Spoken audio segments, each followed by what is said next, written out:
Tanda apa maksud yang ditanya? Tanda pendahuluan kiamat, bukan tanda yang mengiringi bakal datang kiamat. Bila kita nggak bisa untuk menambah umur kita, maka paling tidak ketika tahu tanda-tanda pendahuluan kiamat, maka kita akan menambah nilai-nilai luhur daripada umur yang ada. Assalamualaikum warahmatullahi wabarakatuh. Bismillahirrahmanirrahim. Alhamdulillahi rabbil alamin. Wassalatu wassalamu ala sayyidil awwalin wal akhirin, sayyidina wa maulana Muhammadin wa ala alihi wa sahbihi ajma'in. Allahumma inna nastahdika li arsyadi amrina wa zidna ilman yanfa'una. Qala al-imamul muallif rahimahullah wa nafa'ana bih wa bi barakati ulumih wa ghafara lahu wa li masyayikhihi wa li masyayikhina amin. An Umar radhiyallahu ta'ala anhu aidan qala, diriwayatkan dari Sayyidina Umar bin Khattab radhiyallahu ta'ala anhu aidan qala, berkata oleh Sayyidina Umar, bainama nahnu julusun inda Rasulillah sallallahu alaihi wasallam dhata yaumin idh tala alaina rajulun. Pada di antara waktu adapun kami para sahabat, yaitu duduk-duduk di sisi kanjeng Rasul sallallahu alaihi wasallam, dhata yaumin, pada satu hari, iltala'a alaina rajulun, tiba-tiba muncul atas kita oleh sosok laki-laki, syadidu bayadis siyabi, yang mana laki-laki itu sangat putih pakaiannya, syadidu sawadis sya'ri, yang sangat hitam rambutnya, la yura alaihi atharus safari, tidak terlihat atas laki-laki itu oleh bekas perjalanan jauh, wala ya'rifuhu minna ahadun, dan tidak mengenali akan laki-laki itu daripada kita para sahabat oleh seorang pun. Hatta jalasa ilan Nabi sallallahu alaihi wasallam, sampai duduklah laki-laki itu menghadap kepada kanjeng Nabi Muhammad sallallahu alaihi wasallam. Fa asnada rukbataihi ila rukbataihi, maka menyandarkan laki-laki itu akan dua lututnya kepada dua lututnya Nabi Muhammad sallallahu alaihi wasallam. Wa wada'a kaffaihi ala fakhidaihi, dan ia meletakkan akan dua telapak tangannya di atas dua pahanya Nabi. Faqala, lalu laki-laki itu berkata, ya Muhammad, wahai Nabi Muhammad, akhbirni anil Islam, beritakan olehmu padaku tentang Islam. Apa itu Islam? Faqala Rasulullah sallallahu alaihi wasallam, maka menjawab oleh kanjeng Rasul sallallahu alaihi wasallam, al-Islamu an tashhada an la ilaha illallah wa anna Muhammadar Rasulullah wa tuqimas salah wa tu'tiyaz zakah wa tasuma Ramadan wa tahujjal baita in istata'ta ilaihi sabila. Islam yaitu bahwa kamu bersaksi, meyakini seyakin-yakinnya bahwasanya tidak ada Tuhan yang hak disembah kecuali hanya Allah, dan bahwa Nabi Muhammad itu utusan Allah, dan kau dirikan akan sholat, dan kau tunaikan akan zakat, dan kau berpuasa pada bulan Ramadan, dan kau berhaji ke Baitullah jika kau mampu menuju Baitullah akan jalannya. Qala, berkata laki-laki itu, sodaqta, engkau benar. Jawabannya 100 nilainya. Fa'ajibna lahu yas'aluhu wa yusaddiquhu, maka terheran-heran oleh kita. Qala, kata Sayyidina Umar, fa'ajibna lahu, maka terheran-heran kita bagi laki-laki itu. Yas'aluhu, ia bertanya pada Nabi. Wa yusaddiquhu, namun ia membenarkan akan Nabi. Qala, berkata laki-laki itu, fa akhbirni anil iman, maka beritakan olehmu padaku tentang iman. Apa itu iman? Qala an tu'mina billah wa malaikatihi wa kutubihi wa rusulihi wal yaumil akhiri wa tu'mina bil qadari khairihi wa syarrihi. Maka Nabi menjawab, iman yaitu bahwa kau percaya kepada Allah dan kepada malaikat-malaikat Allah, dan percaya kepada kitab-kitab Allah, percaya kepada Rasul-Rasul Allah, dan percaya kepada hari kemudian, dan kau percaya kepada takdir yang baiknya dan yang buruknya. Qala, berkata laki-laki itu, sodaqta, benar engkau. Qala, berkata laki-laki itu, fa akhbirni anil ihsan, maka beritakan olehmu padaku tentang ihsan. Apa itu ihsan? Qala, Nabi menjawab, an ta'budallaha ka'annaka tarahu fa illam takun tarahu fa innahu yaraka. Ihsan yaitu bahwa kau beribadah, mengabdikan diri kepada Allah seakan-akan engkau itu melihat akan Allah. Maka jika tidaklah engkau itu melihat akan Allah, maka sesungguhnya Allah itu melihat akan engkau. Qala, berkata laki-laki itu, fa akhbirni anis sa'ah, maka beritakan olehmu padaku tentang kiamat. Kapan datangnya? Qala, menjawab oleh Nabi Muhammad sallallahu alaihi wasallam, mal mas'ulu anha bi'a'lama minas sa'il. Tidaklah orang yang ditanya tentang kiamat yaitu lebih tahu dengan kiamat ketimbang daripada yang nanya. Maknanya yang nanya dan yang ditanya sama-sama tidak tahu. Qala, berkata laki-laki itu, fa akhbirni an amaratiha, maka beritakan olehmu padaku tentang tanda-tanda kiamat. Qala, Nabi menjawab, antalidal amatu rabbataha, yaitu bahwa melahirkan oleh hamba sahaya perempuan akan tuannya. Wa antaral hufatal uratal alata ri'a asyai yatatawaluna fil bunyan, dan bahwa kau melihat akan orang-orang yang nyeker tak pakai alas kaki, al-urata yang telanjang pula tak punya pakaian, al-alata yang miskin papa, ri'a asyai penggembala-penggembala kambing, yatatawaluna fil bunyan, pak tinggi-tinggi mereka pada bangunannya. Summan talaqa, kemudian pergilah laki-laki itu.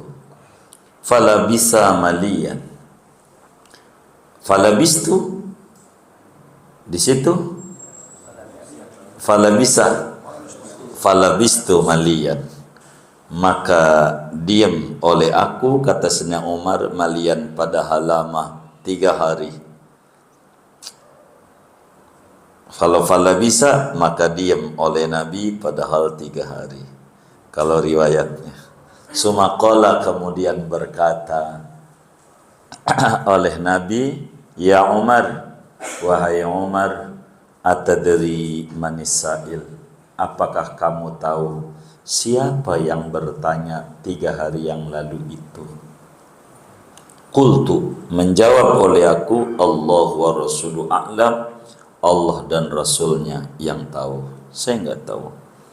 Qala, berkata oleh Nabi Muhammad sallallahu alaihi wasallam, fa innahu Jibrilu, maka sesungguhnya yang datang laki-laki itu adalah sebetulnya malaikat Jibril. Atakum, datang Jibril padamu, yu'allimukum dinakum, mengajarkan oleh Jibril akan kamu, dinakum, akan agama kamu. Rawahu Muslim, hadis riwayat Imam Muslim. Wallahu a'lam bishawab. Saudara sekalian yang mulia, malam hari ini insya Allah kita akan menutup pembahasan hadis yang kedua daripada hadis arba'in, yang tinggal 40 lagi lah. Begitu. Jadi hadis kedua kita selesai, hampir kurang lebih setahun kayaknya ini hadis kedua ini, tapi kita mau tutup saja malam hari ini membahas hadis yang kedua. Pertemuan yang lalu kita sampai fa akhbirni an amaratiha, terangkan kepadaku tentang tanda-tanda kiamat. Karena pertemuan yang lalu ditanya Nabi kapan percisnya kiamat dan kita udah jawab, udah bedah pada pertemuan sebelumnya.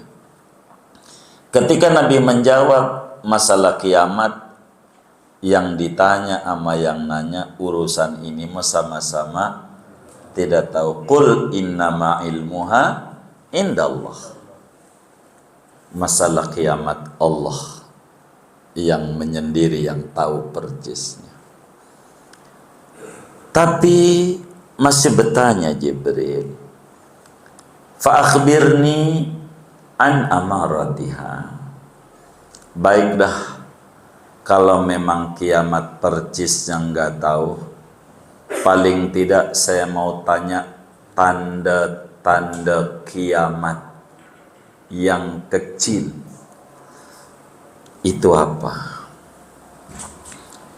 Sebab tanda-tanda kiamat yang besar itu tidak ditanya oleh Jibril, karena itu mendekati datangnya kiamat. Yang Jibril tanya, fa akhbirni an amaratiha.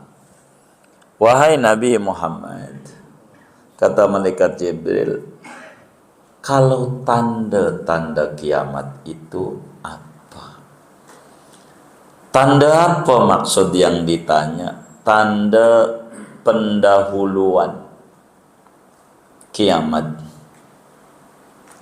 yakni bukan tanda yang mengiringi bakal datang kiamat, seperti matahari terbit dari barat, bakal keluarnya Dajjal, turunnya Nabi Isa. Ini sudah detik-detik mau kiamat. Bukan itu yang ditanya oleh malaikat Jibril, akan tetapi tanda-tanda permulaan, supaya siap-siap umur yang ada. Bila kita nggak bisa untuk menambah umur kita, maka paling tidak ketika tahu tanda-tanda pendahuluan kiamat, maka kita akan menambah nilai-nilai luhur daripada umur yang ada. Bila umur nggak bisa ditambah, wis kebaikan saja yang ditambah. Begitu. karena umur kita nggak bisa untuk tambah. Maka ketika ditanya, mana tanda-tandanya wahai Nabi Muhammad? Maka Nabi menjawab, tanda-tanda permulaannya begini: antalidal amatu rabbatah. Budak perempuan melahirkan tuannya. Apa maknanya? Salah satunya adalah tatanan hidup dan kehidupan manusia telah kacau balau. Bila tatanan hidup dan kehidupan manusia sudah kacau, sudah rusak, aturan-aturan kehidupan sampai-sampai terjadi di akhir zaman akan banyak ummul walad yang dijual, padahal yang membeli adalah darah daging. Itu satu makna. Mana yang kedua adalah melahirkan amat, seorang perempuan akan tuannya. Apa itu? Tanda kiamat adalah banyaknya kedurhakaan anak kepada ibunya, sehingga seorang anak bisa jadi memperlakukan ibunya yang melahirkan dia dengan perlakuan laksana pembantu yang berhak untuk dicaci, yang pantas untuk dimaki. Begitu pikirannya. Jadi tanda kiamat itu bila ada anak ama ibu kurang hormat, lebih hormat kepada istrinya, yang nyata-nyata dia ketemu dengan istri itu saat dirinya sukses. Kalaulah dirinya tidur di kolong jembatan atau tidur di perempatan bingung mau kanan apa kiri apa lurus, maka disebutlah perempatannya bingung. Begitu. Mungkin bisa dirubah bila ada ujung malang dirubah menjadi ujung harapan. Begitu rawa bangke dirubah menjadi rawa bunga, maka perempatan bingung juga perempatan jelas. Iya, kira-kira jangan dipiara yang gak bagus. Begitu. Kan di Jatinegara rawa bangke, nggak ketemu sekarang adanya rawa bunga. Bangke nggak enak, bunga ya begitu. Kata orang tua-tua dulu, orang sono begitu. Jadi kalaulah kita tidur di kolong jembatan, mana mau tuh perempuan jadi lakinya kita? Nggak mau.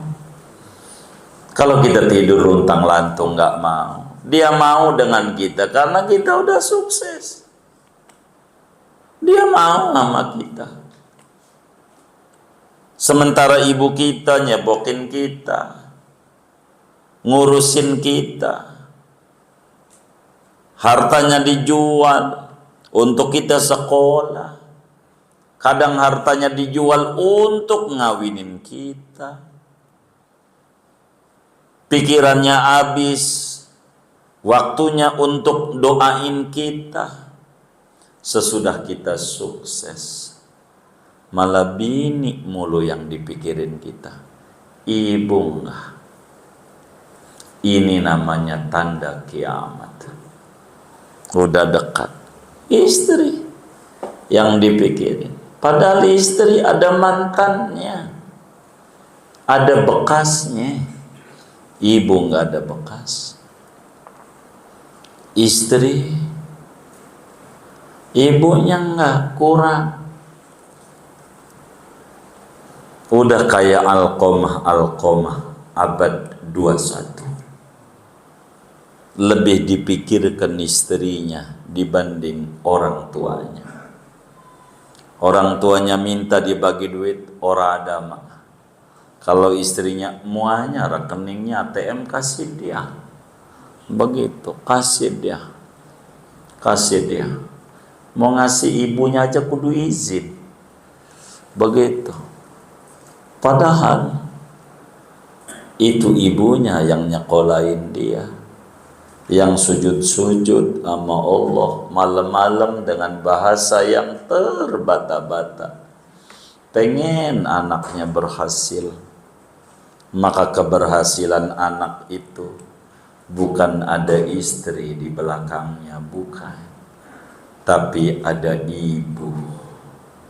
Ada orang tua yang nangis-nangis sama Allah, minta, Rabbana hablana min azwajina wa dzurriyyatina qurrata a'yun waj'alna lil muttaqina imama. Kurang peduli. Kalaulah susah aja lagi ribut sama istri, pulang ke rumah nyaknya. Emang apa lu terus sini sama bini? Enggak, pada lagi ribut. Susah amanya. Begitu. Kalau seneng enyanya enggak ketahuan. Istrinya aja diajak jalan. Orang tuanya enggak. Anak kayak begini nih, anak kurang ajar. Orang tua. Padahal surganya dia di tangan orang tua. Tapi memperlakukan orang tua penuh dengan kerendahan, laksana anak majikannya, orang tua adalah pembantunya. Padahal dulu di saat dia belum punya apa-apa, orang tuanya memperlakukan dia bak raja dan ratu. Ditimang-timang aja sama emaknya, anak raja. Sama emaknya dulu begitu. Tapi pas sudah gede, kurang dia. Kurang. Ini namanya tanda kiamat sudah dekat. Kurang open sama orang tuanya. Kurang. Lebih-lebih di dunia barat yang memperlakukan orang tua udah kayak sampah ditaruh di panti jompo. Terserah bayar orang karena ini hidupnya nyusahin. Maka muncullah di dunia barat ada namanya Hari Ibu. Hari Ibu, Yaumul Hari Emak. Sampai kawan kita ngiri, nggak ada hari bapak, adanya hari ibu aja. Begitu, hari ibu. Islam tiada hari tanpa bakti kepada ibu. Begitu. Kenapa Barat dimunculkan hari ibu? Karena mereka lupa adalah partnernya, istrinya yang membuat dia sukses. Tidak. Yang membuat sukses adalah orang tuanya, yang sujud-sujud saban malam, nangis sama Allah biar anaknya sukses, lebih sukses daripada dirinya. Ini namanya tanda kiamat. Bila mana di akhir zaman anak lebih memperhatikan istri dibanding memperhatikan orang tua. Orang tua. Begitu, saudara. Ini diantara satu tanda kiamat, kedurhakaan anak kepada orang tua teramat sangat banyak.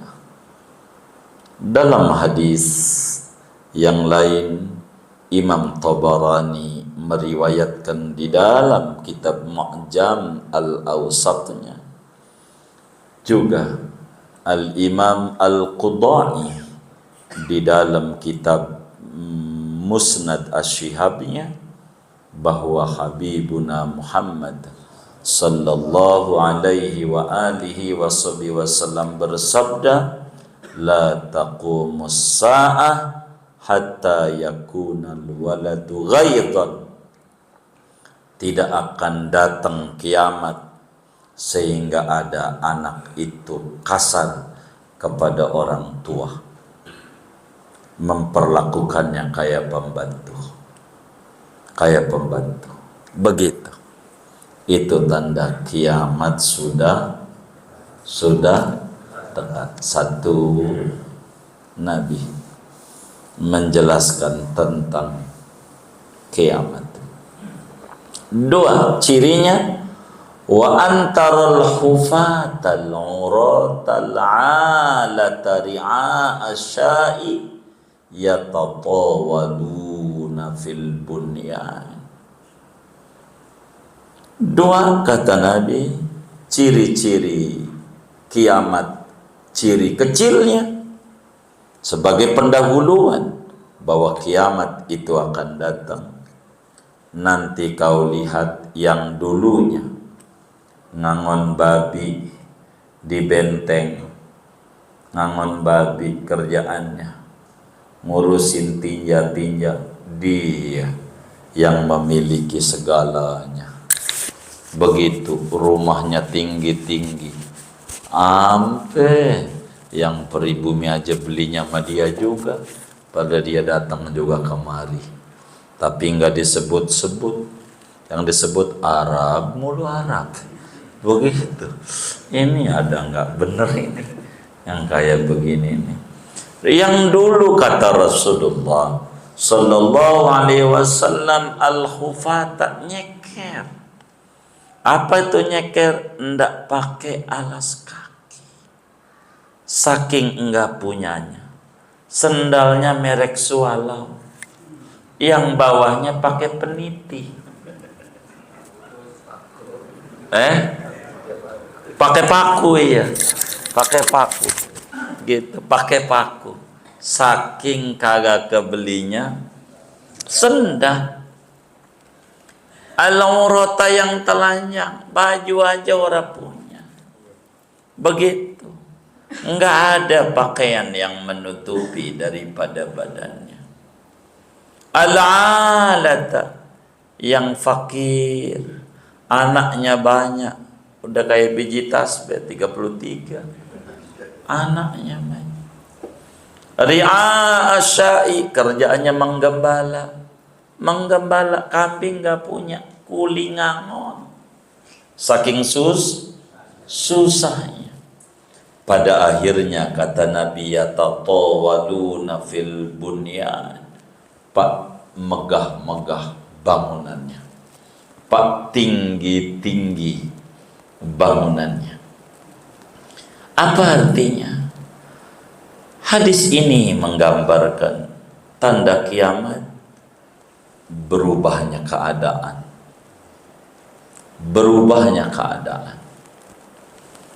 Di mana orang yang tidak berjuang untuk memerdekakan bangsanya bisa memimpin daripada bangsa itu, sehingga tidak mengerti bagaimana ngurus negeri yang disebut ibu pertiwinya, karena tidak berjuang.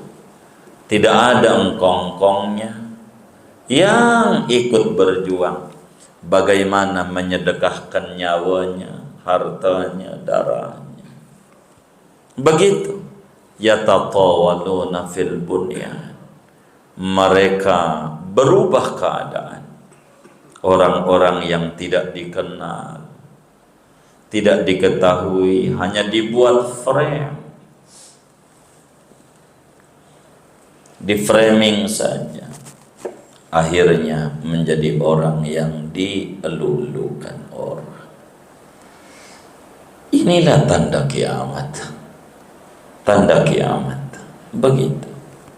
Merasa megah, merasa bangga tinggal di dalam sebuah rumah semacam apartemen.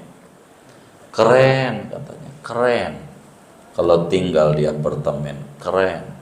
Dia nggak nanya sama orang Singapura, tanya aja orang Singapura. Yang namanya orang kaya itu yang tinggalnya di awang-awang apa yang injak bumi. Kata orang Singapura, yang injak bumi itu awang-awang. Kalau roboh, kalau bawahnya tuh apartemen dijual apa enggak? Kagak. Gitu. Benar enggak? Enggak, disewain. Tapi kalau atas dijual.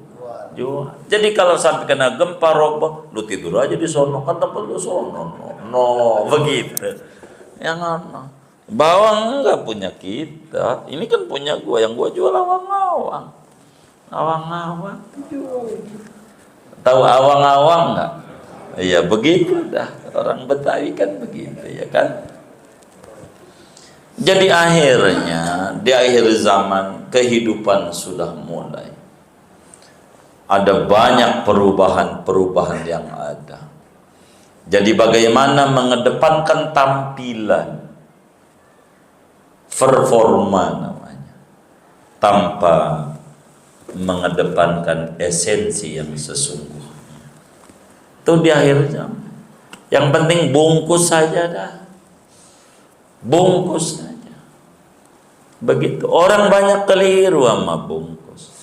Ada orang mobil gonta-ganti, hari ini bawa dia Innova, besok bawa Fortuner, besok lagi bawa itu Pajero, segala macam. Ini layak jadi mantu, dikawinin sama anak dia, besok bawa sepeda. Ditanya, itu mobil kemana? Bengkel, Pak. Begitu. Bengkel, cuma nyobain aja, test drive. Bengkel. Begitu. Dia keliru. Kurang memikirkan agamanya. Yang ditanya kerja di mana, enggak kemudian bagaimana ibadah, enggak sholat, enggak dipikirin. Mau nyari mantu juga enggak dipikirin. Ujungnya anaknya ditinggalin, dia bingung, anak gua ditinggalin kan udah dibilang. Allah aja ditinggalin ibadahnya, sholatnya Allah dia ingkari, apalagi anak lu. Begitu. Allah kurang menjadi perhatian pada agama. Singkatnya, ciri kiamat bila urusan diserahkan pada bukan ahlinya. Maka dalam hadis yang lain, Rasulullah sallallahu alaihi wa alihi wasallam, sebagaimana Imamul Bukhari jelaskan juga, idza wusidal amru ila ghairi ahli fantadhiris sa'ah. Manakala urusan diserahkan kepada bukan ahlinya, maka ya tunggu saja kehancuran itu. Jadi ciri kiamat itu sudah pola pikir kebolak-balik dan kebolak-balik. Ini tanda kiamat. Dalam hadis ini ada isyarat juga dari Rasulullah sallallahu alaihi wasallam bahwa apa saja yang dilakukan oleh kita memiliki nilai di mata Allah, kecuali yang kita lakukan buat tempat tinggal kita. Kata Nabi, yukjaru benu Adam ala kulli syai' illa ma yudi'uhu fi hadat turab. Semua yang dilakukan oleh manusia dikasih ganjaran. Kita ngasih makan bini, sedekah. Kita ngasih anak, sedekah. Ganjaran besar. Kecuali yang kita pergunakan untuk mempercantik daripada kita punya rumah tuh. Nggak ada. Berapa aja habisnya, ganjarannya nggak ada. Enggak ada.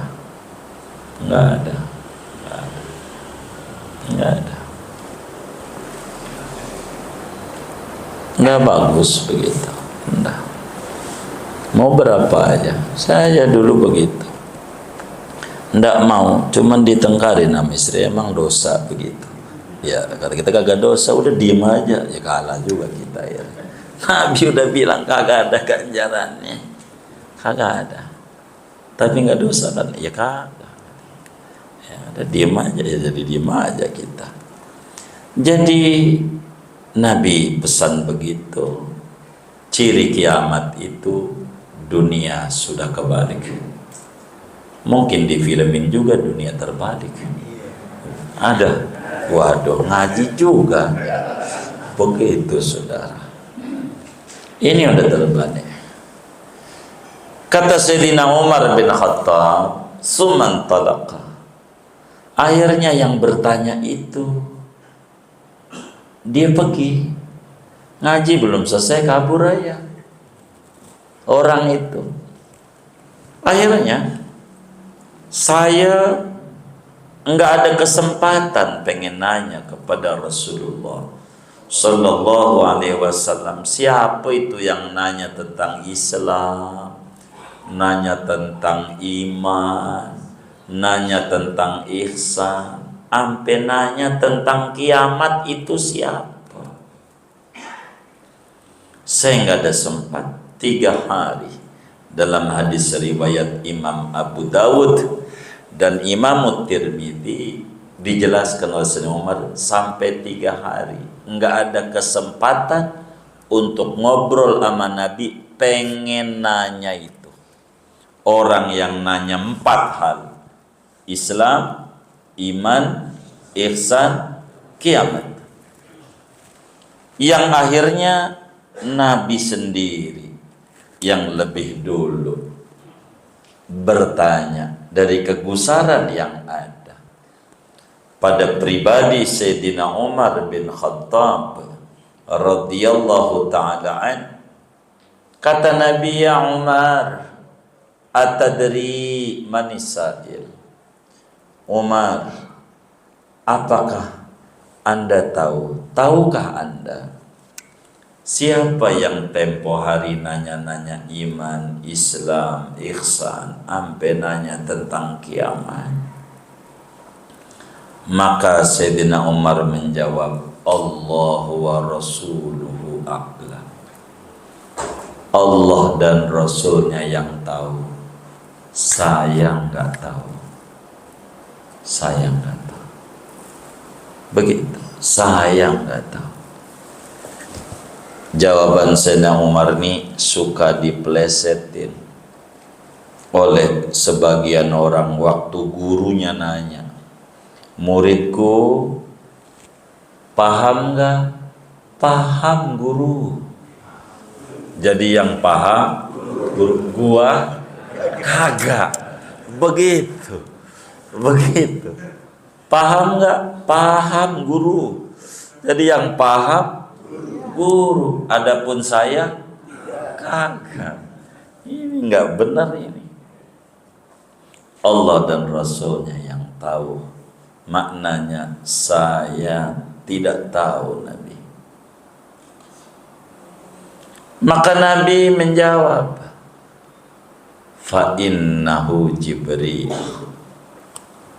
Itu yang tempo hari datang tuh, malaikat Jibril.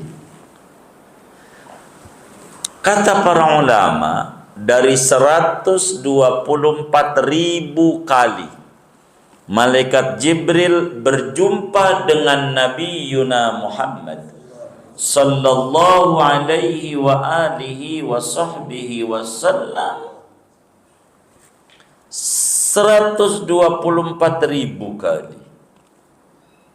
Satu-satunya malaikat Jibril datang kepada Nabi Muhammad sallallahu alaihi wasallam dengan satu sosok yang tidak dikenali oleh sahabatnya, dengan tampilan yang beda dibanding tampilan-tampilan yang kadang datang kepada Nabi dengan rupa Sayyidina Dahya Al-Kalabi, yang akhirnya dipikir oleh sahabat lagi ngobrol sama Dahya padahal Jibril. Tapi kali ini enggak ada satupun sahabat yang mengenali siapa ini orang. Siapa? Datang belakangan, duduknya paling depan. Begitu. Lalu sampai tangannya ditaruh di paha guru. Akrab banget tapi kita enggak kenal. Siapa dia? Gua yang ikut lama aja gua gak tahu. Begitu. Maka kemudian Rasulullah SAW menyampaikan, fa innahu Jibril, malaikat yang menjadi perantara antara Allah dan Rasulnya. Jibril, Raisul Malaikah, pimpinan malaikat. Malaikat yang paling agungnya malaikat adalah malaikat Jibril alaihi salam. Boleh dibikin nama? Boleh. Malaikat Jibril boleh. Maka ada orang namanya Jibril Batistuta. Begitu. Mikhail Gorbachev. Boleh. Ridwan, Malik, nggak apa-apa. Begitu. Israfil boleh. Cuman Israel aja lah. Walaupun boleh, jangan dah. Walaupun boleh sih, boleh gitu, cuman jangan. Jadi waktu dipanggil Israel kemari, yang datang bukan dia, yang atunya mati. Begitu. Coba orang sakit, tuh ada yang besuk, siapa yang datang, coba diintip? Israel. Mati, bukannya sembuh. Jadi walaupun bagus, janganlah anak nama Israel. Tapi boleh saja. Apa saya coba aja nanti punya anak? Ya silakan, enggak apa-apa. Tapi kalau saya boleh usul, jangan dah. Gitu. Ridwan mendingan dah. Ridwan boleh, begitu mending, begitu. Jibril adalah malaikat yang tinggi sekali, yang sering datang ke Rasulullah sallallahu alaihi wasallam dengan rupa sahabatnya yang ganteng, Dahya al-Kalabi. Rasulullah sendiri melihat Jibril 2 kali dengan wujudnya yang asli, Sebab gedenya malaikat Jibril itu menutupi langit dan bumi, gede. Malaikat Jibril karena dari cahaya. Begitu, saudara. Lalu apa kata Habibuna Muhammad sallallahu alaihi wa alihi wasallam? Fa innahu Jibrilu atakum yu'allimukum dinakum. Dia datang ngajarin Anda tentang dinul Islam. Sebetulnya saudara, yang jawab bukan Jibril, yang ngajar bukan Jibril, yang ngajar Rasulullah. Orang yang jawab pertanyaan Nabi, tapi Nabi balikin Jibril yang ngajarin. Maknanya orang yang bertanya itu ganjarannya besar. Makanya jarang orang mau nanya, karena ganjarannya gede. Kalau gua nanya dikata gua gak bisa lagi, mending gak nanya. Begitu. Padahal ketika ada orang bertanya, dijawab, oh begitu jawabannya, begitu dia. Karena itu Nabi nisbatkan yang ngajar Jibril.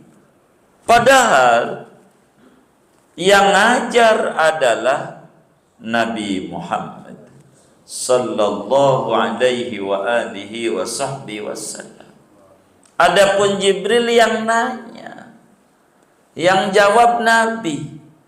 Tapi berkat orang nanya ini, yang tadinya tidak paham, jadi paham, sehingga Nabi menyatakan yu'allimukum.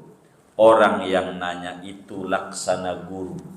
Jangan ditertawakan kalau ada orang nanya, tapi kita ucapkan terima kasih. Kalau boleh kita bagi duit sama yang nanya, makasih. Gara-gara lu nanya, jadi gua paham. Bagi duit sama yang nanya. Kalau lah yang nanya dibagi duit, kayaknya pada pengen nanya.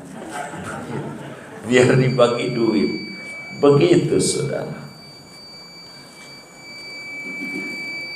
Dan dalam hadis ini, saudara, Nabi menyampaikan tentang dinul Islam, yang mana tiang pancang Islam ada iman, ada Islam, ada ihsan, dan ada asyaratus sa'ah. Ini penting. Dan dari hadis ini juga bisa difahami bahwa penting dalam setiap majelis itu dikasih ruang yang namanya ruang tanya jawab. Dan ini adalah hal yang paling penting, ruang dialog. Pemerintah juga begitu, penting ruang dialog. Kalau dialog enggak dibuka, bakal muncul demo. Maka demo itu adalah buntut daripada dialog. Bila dialog ini enggak ketemu, enggak ada cara untuk memberi kesadaran, haruslah dengan unjuk rasa. Tapi merusaknya ini salah. Tapi unjuk rasanya enggak apa-apa. Jangan merusaknya, jangan gara-gara motongin kuku mulu pegel dipotong tangannya. Salah. Akhirnya enggak stabil satu negara. Begitu. Bolehlah orang demo, enggak apa-apa. Untuk menyampaikan aspirasi. Tapi kalau lalui pertamanya dialog dulu. Dijelaskan. Udah dijelaskan, baru. Ini diminta penjelasan enggak bisa. Akhirnya liar di jalanan. Jangan disalahin. Karena enggak ada ruang untuk penghubung antara si rakyat dengan si pimpin. Kasih dong ruang. Ruang. Begitulah ngaji. Jangan kalau orang nanya, Ustaz, apa hukum nih? Doh meli. Orang yang ditakut, ini agama terbuka. Tandanya Jibril bertanya dan Rasulullah menjawab. Ini adalah satu metode cara memberikan pemahaman yang jauh lebih mengena. Bisa jadi di majelis itu dia nggak butuh sama ilmu itu, umpama babudu. Emang dia bukan pengen nanya babudu, yang lagi nyangkut pada pikirannya dia habis berantem sama bininya. Bininya minta cerai, kalau begini cerai aja bang, ya udah gue cerai bang. Ini dia pikirin jatuh apa kagak. Pengen nanya itu, nggak dikasih ruang tanya jawab, ya kagak ada. Begitu, akhirnya nggak kelar masalah. Majelis ilmu itu harus diberikan ruang tanya jawab, supaya manfaatnya jauh lebih besar, supaya hasilnya jauh lebih banyak. Pemahaman agama itu, seperti dalam hadis yang diriwayatkan oleh Sayyidina Umar ini tentang bagaimana seorang murid yang namanya Jibril kala itu datang sebagai murid tampilannya, Nabi menjawab, memberikan gambaran betapa pentingnya dalam sebuah majelis diadakan ruang namanya tanya jawab. Rawahu Muslim. Hadis ini diriwayatkan oleh Imam Muslim, juga tentu Imam Bukhari meriwayatkan juga, tapi hadis ini yang dikutip ada di Sahih Muslim. Adapun dalam Sahih Bukhari dari Abu Hurairah semakna dan senada dengan hadis ini. Dengan ini, saudara, kajian kita selesai membicarakan hadis Jibril, dan hadis ini begitu banyak ulama menjabarkan secara tersendiri pada hadis ini dengan berbagai macam uraian yang tebal-tebal begitu, sehingga kita tidak mungkinlah kalau saya harus habiskan menerangkan ini dan keterangan yang panjang. Ketika ngomong sholat, ulama terangkan dari mulai sholat itu syarat wajibnya, syarat sahnya, tuh saja masih ngomongin sholat aja, neranginnya. Kalau itu kita pakai, maka kitab ini bisa 5 tahun nggak kelar paparin hadis ini, dan itu nanti kelamaan begitu. Akhirnya ganti presiden aja udah, ya kan begitu. Jadi kita khawatir itu udah tamatin aja malam hari ini. Kita anggap cukup kita mengurai hadis nomor 2 dari hadis Arba'in Nawawi ini. Mudah-mudahan Allah beri kemanfaatan kepada kita. Amin ya rabbal alamin.